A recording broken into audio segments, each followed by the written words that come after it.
Hello, all you earth signs. Welcome to your weekly energy reading by element. And of course, this is for all the earth signs. So all my Tauruses and my Virgos and my Capricorns, this is the reading for you. It doesn't matter where it's in your chart. If you have any of that in there, there's going to be messages in here for you.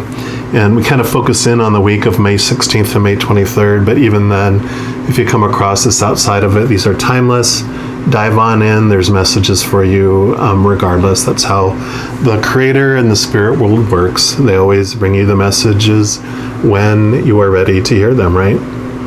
So before we jump in, I do want to just acknowledge the creator's presence here. We welcome you so much. We're so grateful for the unconditional love that you have for all of us.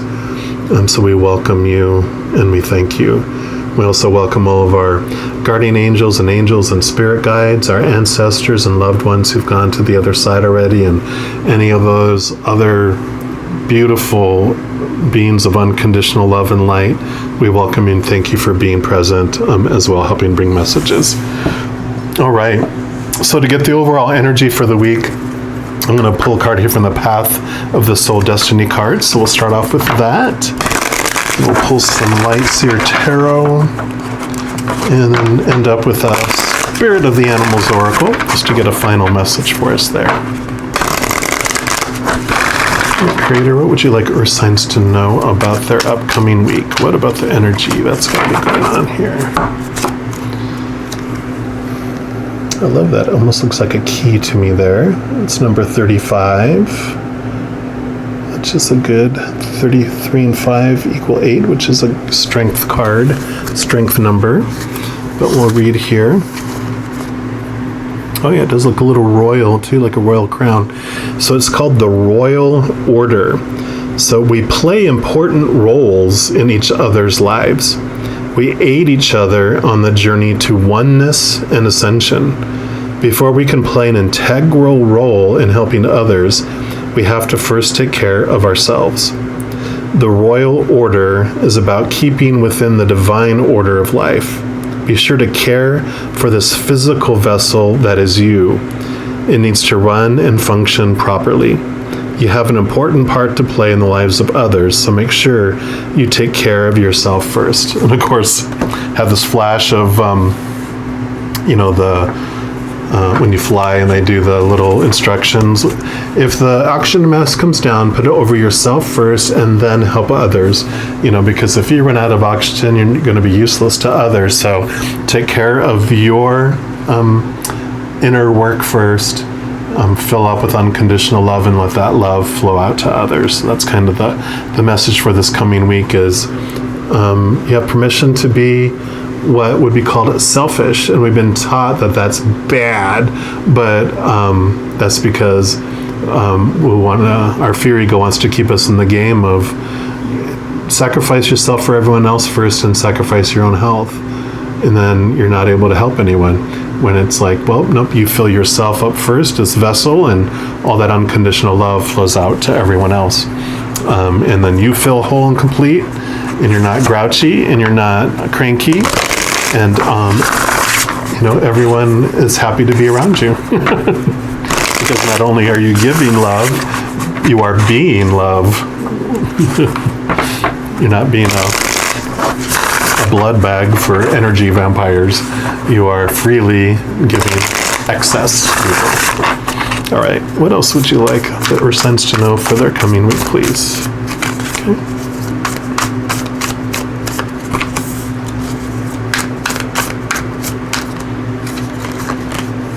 Okay, looks like you get 4. Yep, so you got Temperance, which is 14. 4 and 1 is 5. But I love this because this is the balance, between the heavenly realm and the earthly realm. So, there's, and I love that because that fits in kind of the royal order. If you're too heavenly minded, you're no earthly good. And if you're all earthly focused, where all you don't have any all you have is roots under the ground, then you don't have fruit on the top. But if you It's like a tree. I always love the tree of life example, because it has branches reaching toward the heaven and roots being grounded underneath. If you don't have any roots, the tree falls over when a storm comes. But if all you are is roots, then there's nothing that gets the sunshine to bring in to nourish the roots, right? So it's a wonderful balance between the higher world and the lower world, which totally fits into making sure that you take care of yourself, and then that sunshine can get to the roots, of everyone around you as well. And get the Three of Wands. I love this deck because it really shows, when you look at like the Ace of Wands is like that spiritual charge of love energy. It's excitement about how you're going to share it with the world. And then the Two of Wands shows you planning, someone looking out the window with, picture of a van and beaches and where they're going to go surfing. And then the Three of Wands is when you have put the plan into action and you've reached a certain point where you're about to enter the water. And though you haven't actually surfed before, you've read books, you've seen videos, you're about to jump into something new, into a new phase of your life, a new, like that new adventure. And so it's both exciting and you might have a little anxiety about it, but it's okay, and I know that choosing yourself first is kind of a new feeling for you, and you're getting used to it slowly and slowly. So you've come a ways to get to this place. So you're at another point to take a bigger leap into the unknown, and it's okay, because loving yourself is a-okay. And again, you have permission to be selfish. Yep, I love this too, because the King of Swords is all about, the swords are about the mind and the beliefs and the mentalness. But the King of Swords also brings a balance of the emotions into it as well. It's balancing heart and head, which, fits into the story here with Temperance. And you have all your winged beings here. You've got your crow and your dragonfly over here, and your bat, and an owl. So you've got all of your assistants too, of the higher beings. Usually like the crow is the thoughts, but there's so many other winged beings in here. I always look at it as, our angels and our guides, and those higher beings from the other side that are there to help us and to guide us. They have those higher perspectives. They have that connection of the emotions to the other side of that unconditional love. So, as you go into this, going into the waters, which is all emotions, which is the subconscious, is what's below the surface. As you get out here and start swimming on there, just know that you have assistance. You're not alone. You don't have to be afraid. You have so much help that is there to help you on your adventure, to help you understand it and to process it. But the King of Swords also is about his journey has been questioning his beliefs, questioning those thoughts, and balancing those with higher thoughts, higher beliefs about your worth. So I really feel this is going to be that week that you're just going to feel more and more comfortable choosing you. And then you have the Queen of Pentacles. And I love that. She's so calm. She just reminds me of Mother Nature. It's about new birth, nurturing. So, nurturing yourself. One of the wonderful things I love about the Pentacles is that the four lower corners of this star are the four elements. So it's, the fire, earth, air, and water, right? And then the top one is spirit, which, again, tells you that what rolls over all the elements is the higher spiritual realm. And that's what, brings in that. And green, of course, always love that, because that's a very nurturing, healing color for us. So an indicator, again, to nurture yourself, take care of you, because you are important. And I always say, you know, the greatest gift we can give the world, or maybe one of the greatest gifts we can give the world, is a healthy us.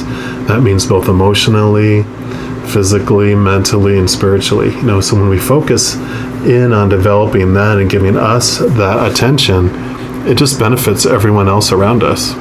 So, you know, it might make some people angry when you unplug all their little pipes that they put into you to, you know, suck out your energy. But when you break those off and plug those up and allow yourself to fill up, and they get the overflow, they don't get the, you know, grimy lower stuff. They get fresh, beautiful, overflowing, loving, you know, waters. So just know that if it's troubling for you to choose yourself, just know in the long run it actually benefits everyone else too, in addition to you. But you get to choose yourself first. All right, and then we're going to pull a card here from the Spirit of Animals Oracle. We'll get you your final message for the week. Which it just went, here you go. Love this. Polar Bear Mystic. Little bear and the little bear. And then I'll read this to you too. And we'll read from the book too. So it says, know that challenges make you stronger. Have faith when you face adversity. Take time to rest, dream, and renew your strength. Embrace your psychic abilities. You carry the shaman within. I love that card. And let's read from the book too. So the great and invincible polar bears of the far north are the largest hunters among land mammals. The males can weigh up to 1,500 pounds and are figures of fearless strength. There is not a stronger totem to help you survive the challenges of life. Polar bears are revered by native people for their ability to travel through through the veil and gather treasures from beyond. Polar bear is one who carries the shaman to the land of spirit. Their stark environment helps to hone their psychic abilities. They listen to their intuition to find their way. Their incredible sense of smell helps them gather food and locate openings in the ice. Polar bears know the wisdom of long rests and the riches of solitude. Those with polar bear medicine are likely to have faced adversity and become stronger from it. If polar bear is your totem, you are fearless. You are psychic. You are resilient. You will be able to swim through the icy waters of life to be a strong survivor. You have thicker skin and do not let things bother you. If polar bear has just come into your life, know that your spirit helper has arrived. Call upon polar bear to create more adaptability, endurance, and fearlessness. And I love that because, you know, when you're going into these waters here, I really feel that that's, you know, when you go into the subconscious and you dive under the water, that is when you're diving into the subconscious, you're diving into the psychic world, to the spirit world. That's what's below the surface. So I love that the polar bear here, in addition to these winged creatures, is also here to help carry you, you know, through those colder waters, right? I love these cards too because they give a few like questions and like things you can contemplate this week. So it says, did you forget that you need to spend time alone? Has too much activity got you cranky? Be sure to rest. It's funny when I mentioned earlier about being, you know, suck dry of your energy, you know, crankiness. So too much activity, be sure to rest. Is something not smelling quite right? Ask your totem for clarity. Make time for dreaming in solitude. So there's a message here to, you know, get out on your own, get out in nature, you know. It's like kind of this, you know, getting out on a surfboard out, just you in the ocean, you and your thoughts, you away from all that hecticness and all that craziness. You know, it's time to take time for you, to nurture you. And so really big message this week. Be selfish. Take some alone time for you, because it's going to benefit you in the long run, but it's going to benefit everyone else in the long run too, and you in the short run, because you need some rest this week. All right, just know every second that you're going through this week that you are indeed unconditionally loved by the creator of all things. And hey, I love you too. You take care. We'll talk to you soon.